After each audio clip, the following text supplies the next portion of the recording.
სესილია ამ სახელწოდებით ბათუმში ფოტო გამოფენა დაიწყო. სესილია თაყაიშვილის ფოტოებს ცნობილი კინოროლებიდან და პირადი ცხოვრებიდან ბათუმის იუსტიციის სახლი მასპინძლობს.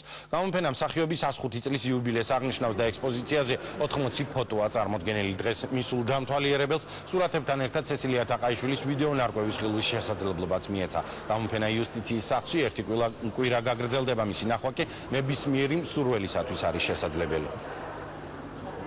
საზოგადოებას ჩვენ თავადობ იმ ფოტომასალას, რომელიც ეროვნულ არქივშია დაცული და რომელზეც დასახული არის მისი ბიოგრაფიული ხასიათის ფოტოები, მისი სასცენო, თეატრალური და კინო როლები. გვინდა რომ აი ამ შენობამ შეიძინოს კულტურული სიმბოლური დატვირთვა ბათუმში. ანუ მსგავსი ტიპის საღამოები იყოს ძალიან ხშირი და კულტურული, ასე ვთქვათ, წრის წარმომადგენლები, ჩვეულებრივი მოქალაქეები მოდიოდნენ აქ და ეცნობოდნენ სხვადასხვა შემოქმედებით, ასე ვთქვათ, მიმართულებას, რომელიც საქართველოს და რომელიც ჩვენი კულტურული მემკვიდრეობაა.